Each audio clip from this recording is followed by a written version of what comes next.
In this video, we're talking about piano, blues, and jazz, chords, and scales.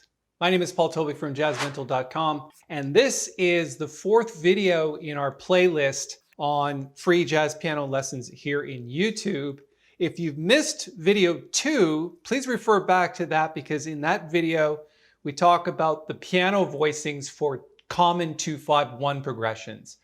And then in the last video, we picked it up from there and we went into the bebop scales that you play over top of those 2-5-1 progressions. In this video, we are going to add blues scales to that, also some passing notes and some spelling of chords so that we can start to put our whole solo together. And then in our next video, you're going to see how we actually build a solo using all of this information. So we're going to dive into the blues part of this right after this.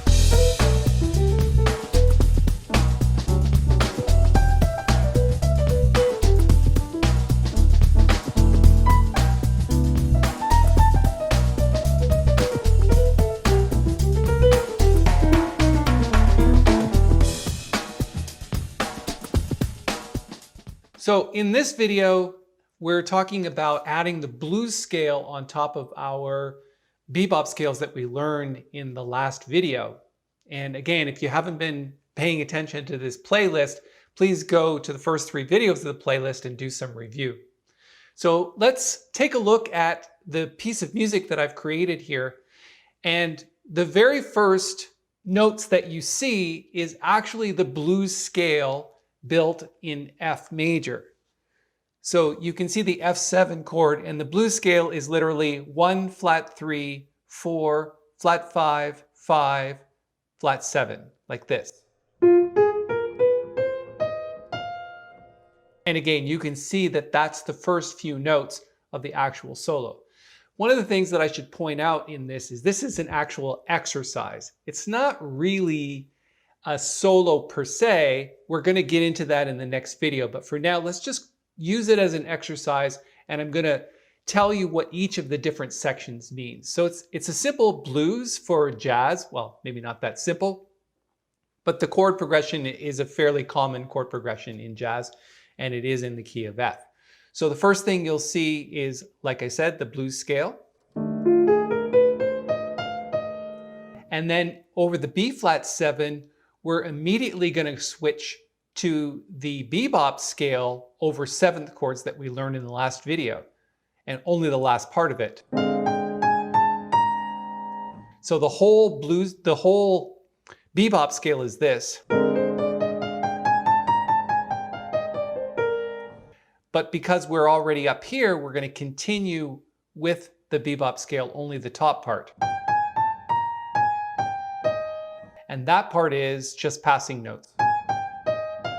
So a lot of times to get to a destination note, like we're going to F, you want to go from above and then below, or from below then above, like this. Or. So again, just passing notes. And then we continue on with the blues scale down.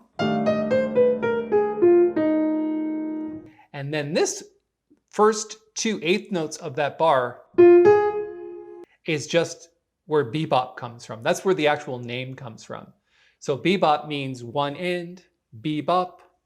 So that's very common in jazz soloing. So let's play the first line all together now.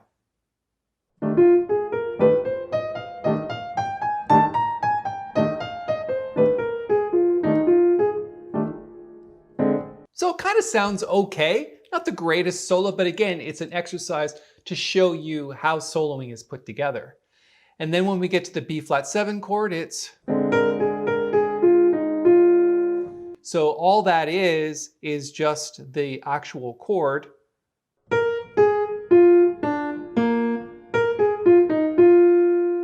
With passing notes. And then we spell out the B diminished 7th chord.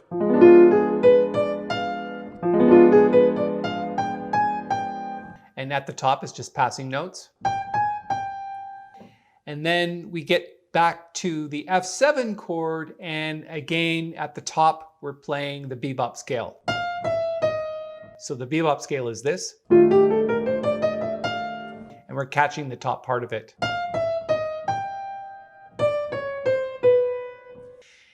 And so that other section is just chromatic notes, kind of emanating the first riff. And then those 16th notes, that's very common riff in jazz.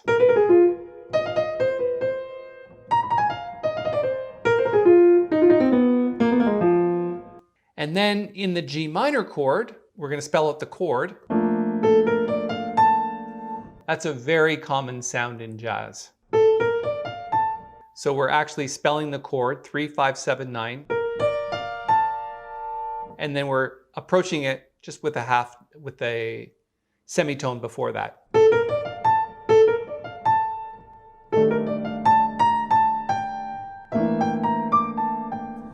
And that sound, again, is very common in jazz. It ends with bebop, but it just spells the chord before that, 3, 5, 7, 9. And then the last part is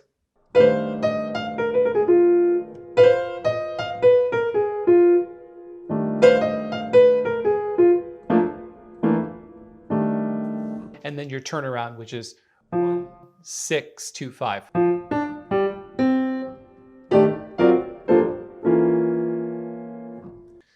Okay, so what we're going to do now is I'm going to play the whole thing, hopefully without mistakes, because I'm not used to reading notes off a page. I'm used to just soloing.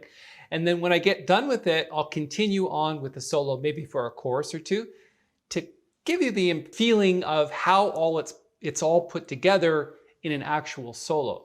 So using the things we've learned, which is the blues scale, the bebop scale, the spelling of the chords, and passing notes. That's really the major portion and the major fundamentals of how to put a solo together.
So as you can see, we're in the process of putting all of these elements together that we've learned in this playlist. So please review all of the other videos that came before this one.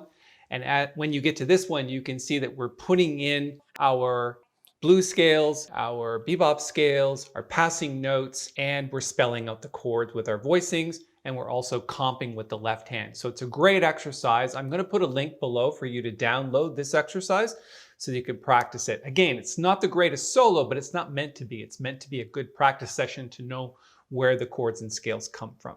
All right, so in our next video, we're going to put all of this together and show you how to build an actual jazz piano solo over several choruses. And we'll see you in the next video. Thanks for spending a little time with me. It's Paul Tobey. This is a fairly new YouTube channel, and we'd be really grateful if you could give it a thumbs up and subscribe to the channel. So we'll be adding about 5 videos a week, just like this one. The videos are mainly focused on technical skills development, recording tips, and even professional and business development for musicians like you who want some help from a professional musician like myself. So I've toured 17 different countries, made 8 albums, was signed to a really good label, and made a full-time living as a professional artist. So I know and I'm confident that I can be a great resource for you. Subscribe now, and I'll see you in another video.